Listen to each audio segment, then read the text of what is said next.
Hola, hoy me gustaría hacerte una pregunta. ¿Tú crees que se puede vivir sin miedo? Bueno, yo quiero explicarte que el miedo yo creo que tiene muy mala publicidad, porque el miedo tiene una función.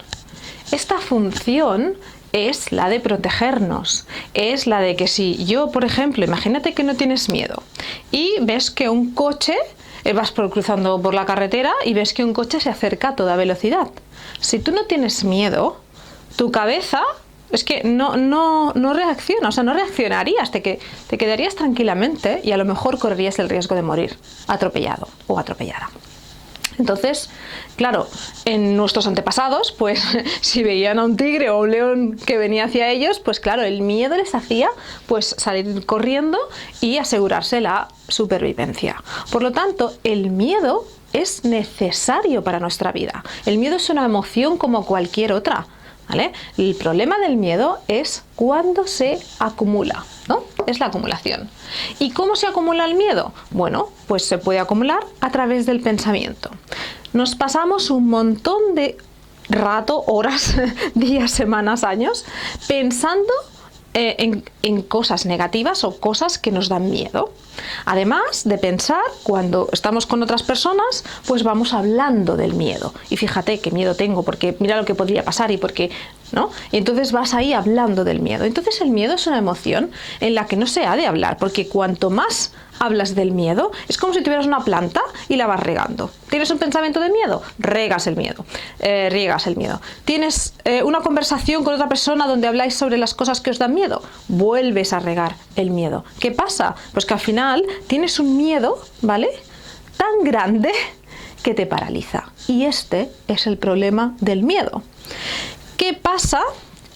¿Cómo se llega, ¿no?, a esta parálisis? Bueno, pues cuando tú tienes miedo, no importa si no se ve mucho el verde, porque lo sé, pero simplemente esto es un guión para yo tener claro un poco lo que quiero explicar, ¿no? Cuando tú tienes miedo y vas hablando y vas pensando sobre el miedo, al final, al cabo de un tiempo, has acumulado tanto miedo que empiezas a evitar, ¿vale? Evitar hacer cosas que te dan miedo, ¿vale? Entonces aquí, ¿qué consigue la evitación? La evitación genera más miedo.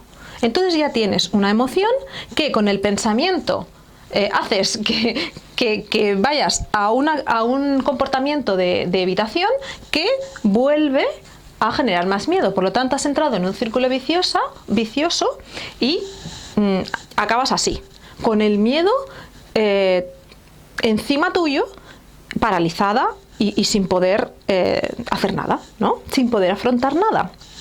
Entonces, ¿cuál es la solución?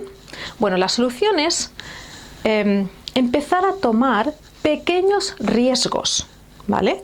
Pequeños riesgos que hagan que empieces a tener esa seguridad de que vas a ir, de que eres capaz de afrontar pequeños pasos, ¿vale?, de cosas que te dan miedo. Entonces, ¿qué pasa? Que el miedo de estar así súper grande, al final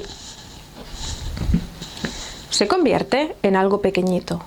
Y esto es un miedo manejable, ¿vale? Entonces tú tienes que llevar el miedo contigo, porque el miedo recuerda que tiene su función. Entonces, el miedo está bien que lo llevemos con nosotros, es una emoción como cualquier otra y hay que darle espacio. Un espacio concreto, tengo miedo, lo siento y reacciono, ¿vale?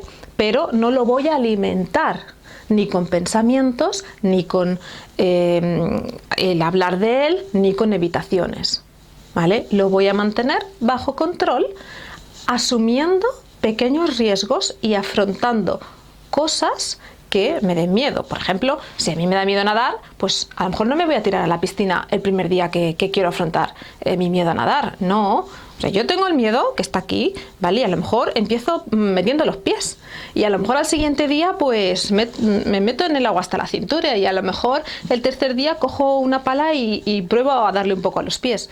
Entonces yo voy tomando pequeños riesgos que hacen que mi miedo se mantenga bajo control. Así que ya sabes, ¿cuál es el siguiente pequeño riesgo que vas a tomar para afrontar tus miedos? ¿Me lo cuentas en los comentarios?